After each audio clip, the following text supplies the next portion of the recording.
At the point when we distinguish structures in the depths of space that shouldn't exist on paper, who is off base, the universe or our speculations? For quite some time now, the James Webb Telescope has been utilizing its infrared vision to investigate the most distant and oldest structures in the universe. It has repeatedly shown us that the genuine outcomes of the universe are not particularly inspired by our models and that their mere presence plunges established cosmology into disorder. For example, scientists still can't make sense of how, just a couple 100 million years after the Big Bang, there could already have been galaxies as large and massive as our Milky Way today. But this is by no means the only mystery that Webb has now added to the star maps. It has also shown us the unexpected blooms that the planetary universe of the universe can create. Some things simply don't belong together, for instance, a planet and its host star. This is hardly surprising since all planetary bodies in our home system orbit the solid sun, and if we look beyond the vast horizon, we see that exoplanets are essentially identified by the way they circle a star other than the sun. However, did you know that there are also planets out there that break this crucial design and instead make their journey through space without stellar support? These rogue planets are known as maverick planets, and we are dealing here with either celestial bodies that were catapulted from their original system after their formation or that were never gravitationally bound to a star. The latter are also known in expert circles as sub-brown dwarfs.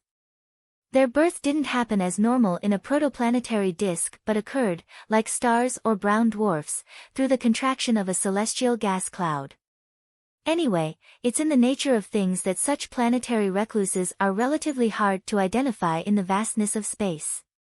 After all, they don't emit visible light and barely reflect starlight at all.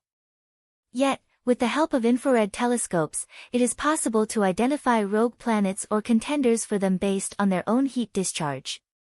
In fact, our past examination of our cosmic neighborhood has shown us that rogue planets are by no means as uncommon as one might think. In reality, they are abundant in our home galaxy. Cosmologists now estimate that there are twice as many rogue planets as stars in the Milky Way. All in all, if our universe is home to an estimated 100 to 300 billion stars, it also has around 400 billion free-floating planets. As we currently know, there is one specific region that is home to an especially large number of rogue planets, the Orion Cloud. What Webb has found in the Orion Cloud, in galactic terms, is essentially on our doorstep. Since the giant haze of interstellar gas is not only barely 1,350 light-years from us but is also one of the most dynamic star nurseries in our cosmic neighborhood, it has become a popular object of study. For many years, researchers have estimated that around 2,800 young stars are dormant within the Orion Cloud, and the immediate area is also decorated with countless glowing celestial bodies. Yet, to literally shine a new light on the notable, the James Webb Telescope pointed its near-infrared camera at the stellar nursery a couple of months ago and captured two wide-angle mosaics of the Orion Cloud. These consist of more than 3,000 individual images and have revealed something that does not fit into the galactic picture at all, in particular, 40 free-flying planets in a single singular motion, which, as already mentioned, come without a mother star. Despite the fact that rogue planets have been found in the Orion Cloud in the past, these objects are especially massive celestial bodies, purported Jupiter mass doubles or, in short, jumbos. The fact that this discovery was met with shock, to say the least, among researchers is primarily because the kind-sized satisfy their name to absurdity. It really looks as if these rogue planets in the Orion Cloud occur two by two. So, what is the background to these surprising celestial bodies? Luckily, researchers were able to uncover some fundamental characteristics of the jumbos following the Webb pictures.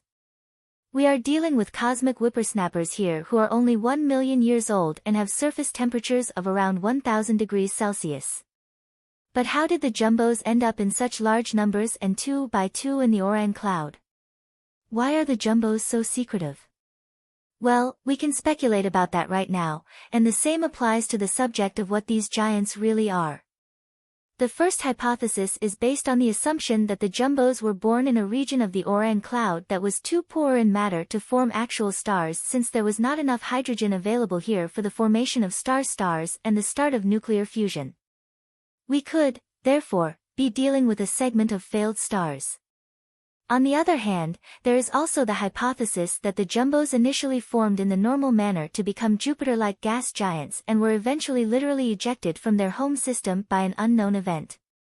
And although the scientists stress that they believe the ejection hypothesis to be the most likely one, they also concede that they don't have the faintest idea why the celestial bodies were separated from their mother stars two by two.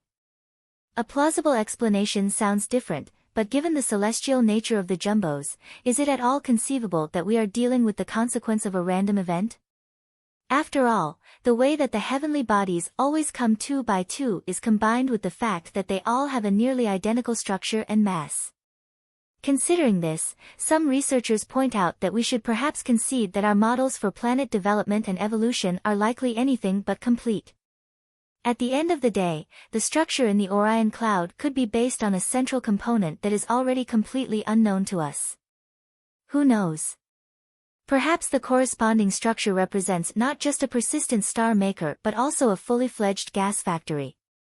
If the hydrogen density here is continuously distributed in specific areas in such a way that it can never produce a real star, but rather always two gas planet-like objects that are gravitationally bound to one another, we would no longer discuss an incident but rather a phenomenon. And although this approach may seem conceivable, it's still awaiting official confirmation.